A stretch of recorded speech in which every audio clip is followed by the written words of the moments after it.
امروز خواستم که موضوع بسیار مهم دیگر را براتان کار کنم سرش ویست که چه قسم میتونیم که دو استرینگ منیپولیت بکنیم یا به اصطلاح تغییرات در استرینگ بیاریم یا دو تا استرینگ با هم یک جای بسازیم.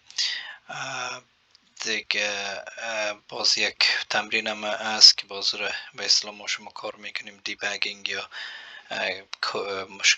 ایرر کد پیدا میکنیم که مشکل در کجایش هست و باید چه قسم جور شود. خب میایم سر string manipulation شروع میکنیم یا string concatenation بباشین. اگر وقتی که میخواستیم یک چیز را پرینت بکنیم در اسکرین نوشته میکنیم پرینت و string فرض مثال نوشته میکنیم hello. درست است. وقتی که اگر hello را من نوشته میکنم و میخوایم که یک نام یک شخص هم درش اضافه شد، من ایره میتونم که نوشته کنم فرض مثال hello حامد. وقتی که پرینت میکنم برای ما در روی اسکرین نوشته میکنه hello حامد. خب فرض کنید که امی ولی حامد از یک جای دیگه میه و ایره ما میخوایم امروز از این hello یک جای نوشته بکنم. این پارت چیز از جزء از این استرینگ نیست. پس ایره میتونیم که hello را یک استرینگ علایده میگیریم و حامد استرینگ علایده میگیریم و به خاطر از اینکه هر دو با هم چیز شون، هر دوشان با هم یک جای معلوم شون، ما چی میکنیم یک دانه علامه جمع را در مابینش به حساب اضافه میکنیم به خاطر از اینکه این دو تا را با هم یک جای بسازه. وقتی که رن میکنیم ببینین هلو و حامد هر دویش با هم یک جای کرد، لیکن یک مشکل وجود داره که در اینجا که فاصله وجود نداره در بین هلو و در بین حامد. ایره میتونیم طور جور بکنیم که فاصله را تقریبا به چندین شیوه میتونیم ایره جور کنیم. یا میتونیم که بعد از هلو یک سپیس بگذاریم و ایره رن کنیم. ببینین جور شد هلو و بعد سپیس و حامد. و یا میتونیم یک سپیس اینجا بعد از قبل از اچ چیز بکنیم اضافه کنیم. و یا یک راه دیگه هم وجود داره که خود سپیس به شکل یک استرینگ ما اینجا اضافه بکنیم. فرض میکنیم ایره هلو را امرای جمع بکو امرای یک سپیس و باز جمعش که امرای یک کرکتر دیگه ببخشید استرینگ دیگه که این استرینگ است.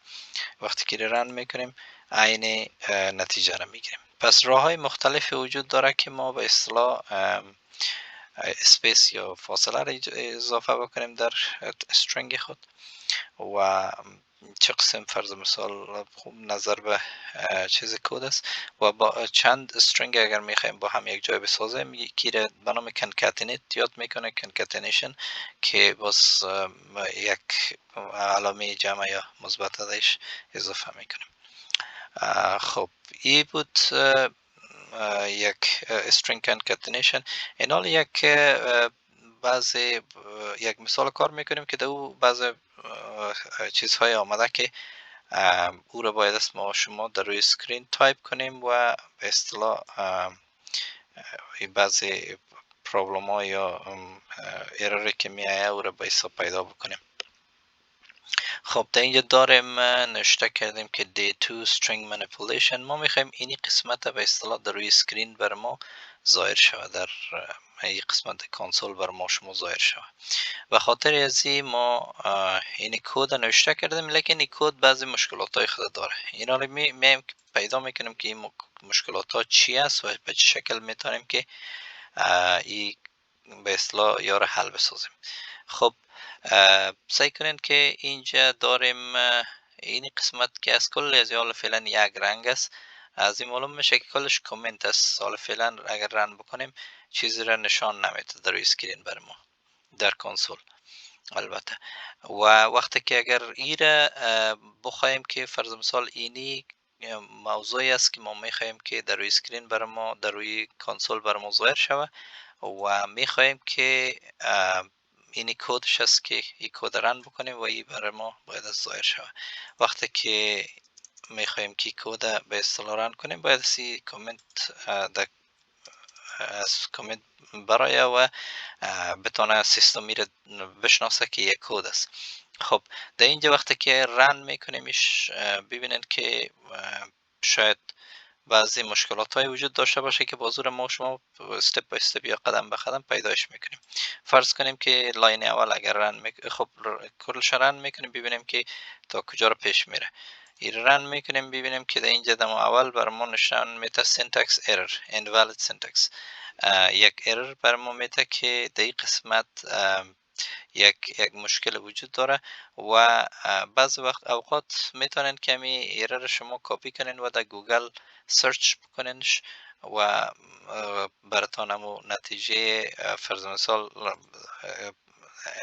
چیز دلیل مهم از دلیلی از ایرر براتان بگویه که ایرر چه قسم جور شده میتونه یا چه قسم باعث چی باعث میشه که ایرر بر ما ظاهر شود. خب در اینجا یک چیز اگر متوجه شده باشین این پرینت استیتمنت ما استفاده کردیم و در پرینت استیتمنت گفتیم که این از این قسمت شروع تا به این قسمت اینجا یک دانه کوتیشن مارک چیز کردیم. فکر میکنه سیستم فکر میکنه که استرینگ ما بعد از این کوتیشن مارک شروع میشه، در حالی که کوتیشن مارک آخری است و استرینگ ما این از اینجا شروع شده قبل از دی. ایره یک استرینگ چیز برش میتیم که به اصطلاح آغاز استرینگ برش یک دانه کوتیشن مارک میتیم تا ای بتونه ایره بشناسه که پرینت استیتمنت ما استرینگی که در داخلش هست از اینجا شروع شده و به اینجا ختم شده. خب ایره رن میکنیم ببینید که در اینجا این رن شد day2 string manipulation. اوکی این بعض به اصطلاح گپک های دیگه هم اینجا وجود داره که باز رو چیز میکنیم پیدایش میکنیم. خب من فکر کنم که جایی را که من میخواستم که چیز بکنم به اصطلاح براتون پورا میخواستم براتون نشان بدم که فرض کنیم اگر مثلا اینی قسمت کمک چیز داشته باشیم فاصله داشته باشیم ایره باز دوباره رن میکنیم ببینیم که باز دوباره برای ما یک ایرور میده. صحیح. ایرور ما چی است این دفعه؟ اینجا این قسمت indentation error یا جای فرض مثال شروع کد شروع میکنیم باید از سر از شروع به اصطلاح از دست چپ از اولین کرکتر باید از شروع کنیم. این فاصله را باید از بین نداشته باشیم در قسمتی که شروع میکنیم به اصطلاح یک اندنتیشن یا یک چیز بسیار مهم است در پایتون.